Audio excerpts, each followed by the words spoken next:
Hi everyone, I'm Candice. I predominantly do photography. I wish I did design cards, houses, but I don't. When Tony first asked me to talk today, she said to me, talk about what I know.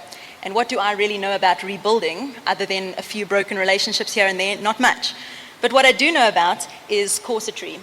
I don't make corsets, I don't sell corsets, but I deal with them when I do shoots. Basically, corsets were invented originally to correct spinal disfigurement by a doctor, but they soon figured out that if you had prolonged use of corsets, you could reshape the contours of the body permanently. Much the same as how the Chinese used to bind their feet. Back in the olden days, only noble people could use it, like kings and queens, because they're the only people who had the money for it. So there were princesses, kings, queens, kings who thought they were queens. That type of people were the only people who really used corsetry. Today, much of our fashion and boudoir photography and much of our fashion world stems from corsetry.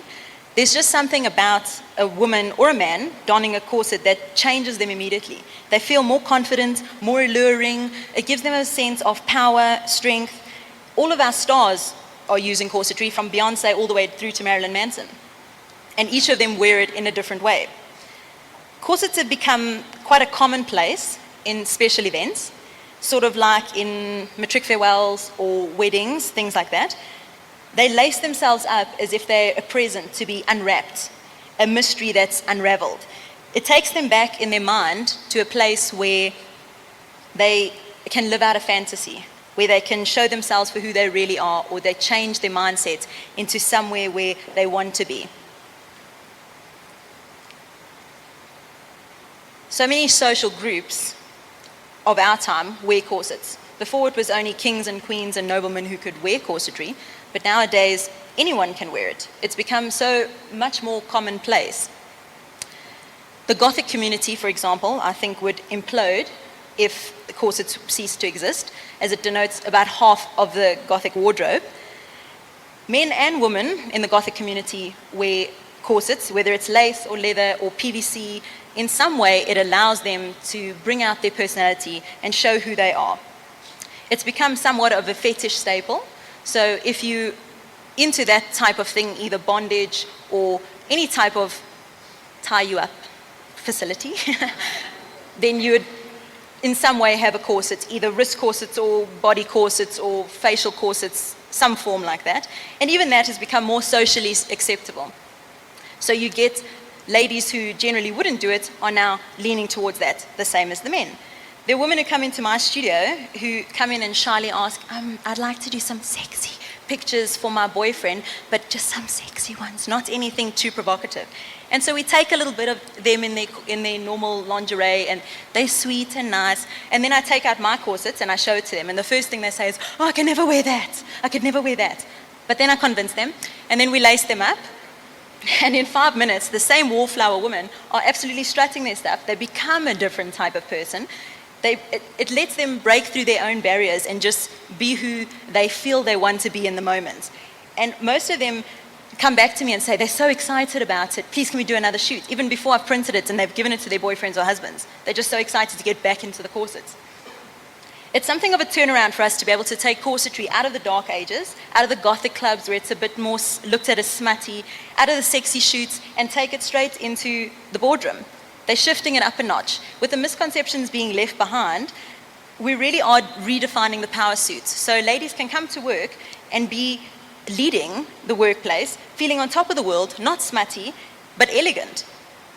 You can find corsetry in almost every culture of the world.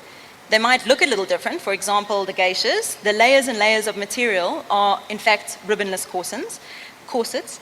They're designed to contort and convert the body into a full upright position so that they could project their voice, because they do a lot of singing as part of their craft. It's an art form that's still practiced today. They're bound all the way from their chest down to their feet so that they can make small little steps to make them more demure and easier to control. Another community which has taken the corsetry world by storm is the drag community. They leave their inhibitions behind completely and strut their stuff out in public, at events, at all different places. They wear this out, they wear this in, they wear this to the movies. This becomes who they are. I showed this picture to a friend of mine, and he really likes the girl with the red hair. Honestly, I know ladies who would kill for the same outfits, and I wouldn't want to come out of the closet if that's what mine looked like. After we squeezed ourselves from one set of queens to the other, the only thing that's left is freaks. So enter Marilyn Manson, wearing corsets before he started dating the queen of corsets, Miss Dita Von Teese, pushing the social boundaries always, changing perceptions, and corsetry helped him to do that, to shock people, to wow people. Watch out, when corset people have corsets on the brain, anything that doesn't move will be laced up. As with everything in life, there's always the extremes, and that came with the invention of corset piercings. What they do is they take little rings and they pierce it into your body, and then they lace it up with either chains or ribbon. It can be done very beautifully. It can be very artful, like you can see there. But as with all extremes or with anything, there's always the complete extremist. And you'll see now a lady who laced up her neck. And with that, you see the angle she's holding her neck at. She has to stay like that because if you move even slightly, it's done so tight that it actually can rip it out. So that's a specific kind of fetish, if you like that. But with anything, if you don't like the new you, most piercings actually, if you take it out, it just heals itself, so you don't really have to worry. If you don't like the new rebuilt you. In closing, thank you for listening to me ramble about corsets, how they've changed over time, and how they've changed the mentality of those who wear them and the perceptions by those who view them. And if we must do mundane tasks, we can do it like that in a corset. Thank you very much.